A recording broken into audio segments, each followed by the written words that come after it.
በተለያዩ የአማራ ክልል አካባቢዎች የሚደረገው የህልውና ተጋድሎ በታላላቅ ድሎች ታጅቦ እንደቀጠለ ነው። አንድ ከፍተኛ የአብይ አህመድ ጀነራል መገደላቸውም እየተነገረ ነው። በርካታ መኮንኖች ተገድለው የቀብር ስነ ስርዓታቸው መፈጸሙንም የአገዛዙ ሚዲያዎች ገልጸዋል። በተለያዩ አካባቢዎች የሚደረጉ ውጊያዎች በቀጠሉበት በዚህ ወቅት ከፋኖ ከርተው ለብልጽግና እጅ የሰጡ ወዶ ገቦች ከምክክር ኮሚሽኑ ጋር ስብሰባ መቀመጣቸው ታውቋል። ከማከላቸው ኮሎኔል ፋንታው ሙሃባ የጥፋተኝነት ብይን ፍርድ እንደተላለፈባቸው ዛሬ የወጣ መረጃ ያመለክታል። በነ መስከረም አበራ መዝገብ የተከሰሱት ኮሎኔል ፋንታው ሙሃባ እጅ ሰጥተውም ከጥፋተኝነት ብይን ሊያመልጡ አልቻሉም። በችሎት የጥፋተኝነት ብይኑ ሲሰጥ የእሳቸውም ስም በዝርዝር ውስጥ እንደሚገኝ ነው ለማወቅ የተቻለው። የፋኖ ኃይሎች በተለያዩ አካባቢዎች የሚያደርጉትን የህልውና ተጋድሎ አጠናክሮ መቀጠላቸውን በተመለከተ ዝርዝር መረጃ ይዞ የዘውትር ተሳታፊያችን እየጠበቀን ነው። በቀጥታ ወደሱ አልፋለሁ። እንግዲህ የብልጽግናው አገዛዝ እስከ ግንቦት ወር መጨረሻ ድረስ የሚዘልቅ አዲስ ወታደራዊ ዘመቻ አቅዶ በአማራ ክልል በበርካታ ቦታዎች ላይ ዘመቻ ለማድረግ አቅዶ እንቅስቃሴ እያደረገ ባለበት ሰዓት ይህንን ዘመቻ በዋናነት ማድረግ የፈለገው ግንቦት 24 ይደረጋል ተብሎ የታሰበው ምርጫ በሀገሪቱ የስጋት ቀጠና ተብለው በተጠቀሱ በዋናነት በአረንጓዴ፣ ቢጫ፣ ቀይ ቀለም የኢትዮጵያን ካርታ በመሳል ቀይ ቀለም ከፍተኛ የሆነ ውጊያ እየተደረገባቸው ያሉ አካባቢዎች፣ ቢጫ ቀለም ደግሞ ያዝ ለቀቅ የፋኖ ኃይሎችም የኦነግ ኃይሎችም የኢትዮጵያ ታጣቂ ኃይሎችም እየያዟቸው ነገር ግን በመደበኛነት ያልተቀመጡባቸው ቦታዎች፣ አረንጓዴ ደግሞ ብሎ የጠቀሳቸው ቦታዎች ወደ መሀል አካባቢ አዲስ አበባን ሴንተር አድርጎ ወደ ዙሪያው አካባቢ ያሉ ከተሞችን አረንጓዴ ቀለም ቀብቶ ነበረ። እነዚህን ለምርጫ ዝግጅት ለማድረግ በቢጫ የተከበቡ የተመላከቱ ቦታዎችን ወደ አረንጓዴነት ለመቀየር፣ በቀይ የተመላከቱትን ደግሞ ወደ ቢጫ ወይንም የፋኖ ኃይሎችም ወደዚህ ቦታ እንዳይመጡ ለማድረግ ዘመቻ በሰፊው እንቅስቃሴ ማድረጉ በዋናነት በበርካታ አካባቢዎች በሰሜን ወሎ፣ በደቡብ ወሎ እንዲሁም በምዕራብ ወሎ አካባቢ ከፍተኛ ውጊያ እየተደረገ ነው። ሰሜን ጎንደር፣ ማዕከላዊ ጎንደርና ደቡብ ጎንደር አካባቢ እንዲሁ ከፍተኛ ውጊያ እየተደረገ ነው። በተለይ በትናንትናው ዕለት በተደረገ ጥቃት ጀነራል በቀለ ዱጋሳ የተባሉትን ጨምሮ 5 ከፍተኛ ወታደራዊ ማዕረግ ያላቸው ጥቃት ተሰንዝሮ ከፍተኛ ክሳራ እንደደረሰበትና ጥቃቱ የተፈጸመው ከ1000 በላይ ተዋጊዎችን ይዘው በሰሜን ወሎ ሲያዋጉና ሲዋጉ የነበሩት በቀለ ዱጋሳ የተባሉ ወታደራዊ ባለማዕረግተኛ መስዋዕትነት ከፍለዋል በማለት የአማራ ሚዲያ ኮርፖሬሽን ቀብራቸው በቴሌቪዥን ተመልክተናል። ይሄ እንግዲህ አንድ ብርጋዴር ጀነራል ሞተ ማለት ሰራዊቱ በምን ያክል ሁኔታ እንደሚጎዳና በተለይ በዚህ በምዕራብ ወሎ ቀጠናዎች ላይ እየተገደሉ ያሉ የመከላከያ ሰራዊት አስክሬናቸው ሳይነሳ የአሞራ ራት ሆኖ የአውሬ ራት ሆኖ እየቀረ ባለበት በዚህ ሰዓት የእነዚህ ሰዎች ልክ አገርን ከድንበር እንደተከላከሉ የኢትዮጵያን ዳር ድንበር ጎረቤት ሀገሮች አስደፍረው በመሀል ሀገር ላይ የራሱን ህዝብ እየፈጀ ያለ ስርዓት የኢትዮጵያን ባንዲራ አልብሶ የቀብር ስነ ስርዓት ማካሄድ በህዝብ ላይ እንደመቀለድ ነው እየተቆጠረ ያለው። በዛም አለ በዚህ 4 አጃቢዎችን ጨምሮ በርካታ ወታደራዊ መኮንኖች እንደተገደሉ ነው መረጃዎች የሚያመለክቱት። በወሎ ወግዲ ወረዳ በተለይ በትናንትናው ዕለት በተደረገው ውጊያ ከ146 በላይ የአገዛዙ ጦር እንደተመታ ይታወቃል። በዚህ ከፍተኛ ብስጭት ላይ የወደቀው የአገዛዙ ጦር ወደ ወግዲ ከተማ በመግባት ከ15 በላይ ሰላማዊ ሰዎችን ረሽኗል።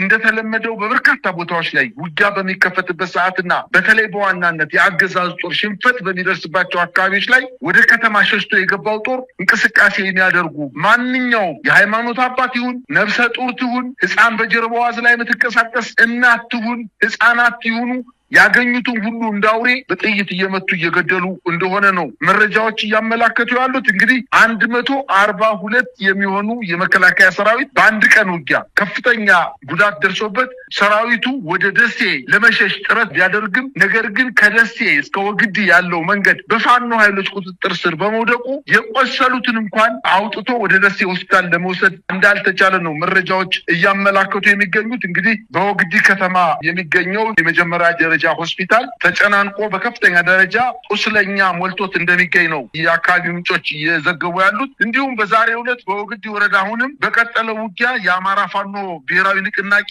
ታሪክ ቀያሪ የሆነ ስራ ደግሞታልኝ። በፋኖ ኃይሎች አሁንም ጀነራሉ በቀጥታ በተሳተፉበት ከባድ ውጊያ ለጊዜው ስሙ ያልተጠቀሰ ጀነራል በፋኖ አልሞ ተኳሽ ስናይፐር አልሞ ተኳሾች በከፍተኛ ደረጃ ቆስሎ ጫተማ ከተባለ ቦታ ላይ መውጣት ባለመቻሉ ከአዲስ ከአዲስ አበባ የተነሳ ሄሊኮፕተር ይሄንን ሁለተኛውን ቁስለኛ ጫተማ ከምትባለው ቦታ ላይ ይዛ ወደ አዲስ አበባ እንደበረረች ነው መረጃዎች የሚያመላክቱት። ከወግዲ እስከ ደሴ መንገዱ በፋኖ ኃይሎች በመያዙ ከግዳጅ ቀጠና አውጥቶ የቆሰሉ ሰዎችን ወደ ሆስፒታል ለማስገባት ባለመቻላቸው እና በውጊያውን በርካታ ሰራዊት ስለተደመሰማቸው ከፍተኛ ድንጋጤ ውስጥ በመውደቃቸው የወደቀውን የሞተውን የቆሰለውን ሰራዊት ትተው የወታደራዊ ጀነራሎችን ብቻ ይዘው ከስፍራው እንደሸሹ ነው መረጃዎች የሚያመላክቱት። ይህንን ተከትሎ መሳይ ገና ጦርነቱ ብሎ ሲጀምር በዚህ አካባቢ 60 ወታደራዊ ካሚዮኖች የጫኑ ወታደራዊ ትጥቅ የታጠቁ በጣም በበርካታ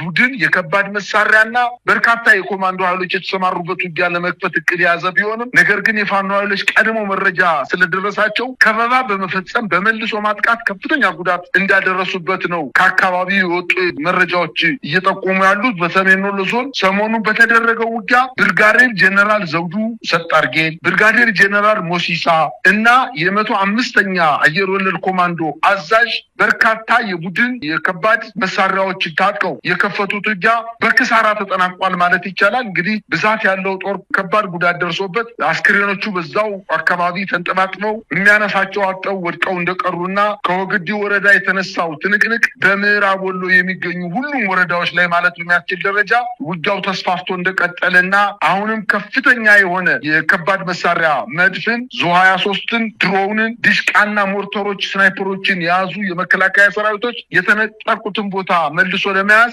አሁንም ትንቅንቅ ላይ ቢሆኑም ነገር ግን እንዳልቻኑ ነው መረጃዎች እያመላከቱ የሚገኙት። መሳይ እንግዲህ በዝርዝር ከመረጃው እንደተረዳ ነው ሌሎችም አነስተኛ ውጊያዎች የተደረገባቸው በርካታ ቀጠናዎች እንዳሉ ነው በደረሱን መረጃዎች ላይ የተመለከተው። አጠቃላይ ሁኔታውን ስንመለከት አሁንም ለተጨማሪ ወራት ምናልባትም ለ11ኛ ጊዜ ይመስለኛል ባለፉት 2 ዓመት ተኩል የአብይ አህመድ አገዛዝ ዘመቻ ስያሜ እየሰጠ አጠፋቸዋለሁ ፋኖችን በሚል ከፍተኛ ቁጥር ያለው ወታደሮችን፣ ሚሊሻዎችን፣ አድማ በታኞችን እንደዚሁም ከተለያዩ ክልሎች በተለይም ከኦሮሚያ ክልል ልዩ ኃይልን በማስገባት ፋኖ ላይ ጥቃቶችን እየከፈተ ያለው ነገር ግን እስካሁን ባለው መረጃ በሬሾ ማውጣት ከተቻለ አንድ የፋኖ ወታደር በመቶ በሚጠጋ የአብይ አህመድ ጥምር ሰራዊት አባላት ጋር የሚመጣጠን ነው እየደረሰ ያለው ኪሳራ። ስለዚህ ከፍተኛ የሰው ኃይል ከፍተኛ የመሳሪያ ኪሳራ ነው የገጠመው። አሁንም አብይ አህመድ እስከ ግንቦት ብለዋል ከምርጫው በፊት ይህን ነገር ማጠናቀቅ አለብን ብለዋል። ምርጫውን አካሄዳለው ጦርነት ቢካሄድም በታንክ እየተጠበቁ በዙ23 እየተጠበቁ ምርጫ ጣቢያዎች ምርጫቸውን ያከናውናሉ የሚል ሁኔታውን በዚህ መልኩ ለማስኬድ ወስኖ የገባበት ይመስላል። ምርጫ ቦርድ የጸጥታ ችግር እንዳለ ከወዲሁ ሪፖርት እያቀረበ እንዳለ ነው የሰማ ነው። እንግዲህ ጀነራሎች እየተገደሉ መኮንኖች እየተገደሉ ይህንንም መደበቅ ሳይችሉ ቀርቶ በይፋ በራሳቸው ሚዲያ ጭምር የቀብር ስነ ስርዓታቸውን የሚፈጽሙበት ሁኔታ ነው እየታየ ያለው። ምንድነው ከዚህ በኋላ አብይ አህመድ ሊያገኘው የሚችለው ፖለቲካዊም ሆነ ወታደራዊ ትርፍ? መሳይ እንደው ለምሳሌ እነዚህን ከፍተኛ ወታደራዊ ውጊያ እየተደረገባቸው ያሉ ቦታዎችን ጠቀስን እንጂ በአማራ ክልል በተለያዩ ቦታዎች በዛሬው ዕለትና በትናንትናው ዕለት ከፍተኛ ክሳራ ያስተናገደ ጥቃት በመከላከያ ሰራዊቱ ላይ እየደረሰበት እንደሚገኝ ነው መረጃዎች የሚያመላክቱት። ነገር ግን ከበፊት ስህተቱ የማይማረው ስርዓት አይኑን ጨፍኖ ወደኋላ እንደሚሮጥና ገደል ይሁን እሳት ይሁን ዋይውን የማያውቅ ስርዓት ወደኋላ እየሮጠ ራሱንም እየጎዳ የኢትዮጵያ ሕዝብንም ኢኮኖሚ ህይወት እያጠፋ እንደሚገኝ ነው። በአጠቃላይ አማራ ክልል እንኳን ዛሬ ሞርተሮችን፣ ዲሽቃዎችን፣ ዙ23ቶችን ይዞ አይደለም ፋኖ በመጀመሪያ 2 ሳምንታትና ወራት እናጠፋለን ብሎ በሄደበት ሰዓት እንኳን ምን ያክል ክሳራ እንደደረሰበት የኢትዮጵያ ሕዝብ በተለይ ደግሞ የአማራ ሕዝብ በደንብ አድርጎ ጠንቅቆ ያውቃል። ከፍተኛ የሆነ ዝግጅት አድርጓል ፋኖ። ከእንግዲህ በኋላ ፋኖ ተገፍቶ የማይወድቅ ተራራ ሆኖባቸዋል። ከፍተኛ ጭንቀት ውስጥ ነው ያሉት። አሁን እነሱ እያደረጉ ያሉት ነገር ምንድን ነው? በቀል ነው እየተፈጸመ ያለው። እኛ ከዚህ በፊት በትግራይ ክልል በተደረገው ጦርነት ወቅት ዙሪያውን ከበባ አድርጎ በውስጥ ሲሰሩ የነበሩትን የኢትዮጵያ ሕዝብ እንዳያውቅ አድርጎ የትግራይን ሰላማዊ ሰው እየፈጀ እንደነበረ ጦርነቱ ካለቀ በኋላ የዓይን እማኞች ከተናገሩ በኋላ ነው የኢትዮጵያ ሕዝብ በትግራይ ሕዝብ ላይ ምን ያክል ጭካኔያዊ ተግባር እንደተፈጸመ የተረዳ ነው። ነገር ግን አሁንም ያንን ከዛ ተመሳሳይ ድርጊት ለመፈጸም በአማራ ክልል የፋኖ ኃይሎችን መምታት ሲያቅተው ማጥቃት ሲያቅተው በከተማ ላይ ምሽግ በመቆፈር በሆስፒታሎች፣ በጤና ጣቢያዎች፣ በትምህርት ቤቶች ላይ ምሽግ ሰርቶ የከተማ ሰዎችን በመቀማት በመግደል በመድፈር ተግባር ላይ ይኸው 3 ዓመት ሞልቶታል።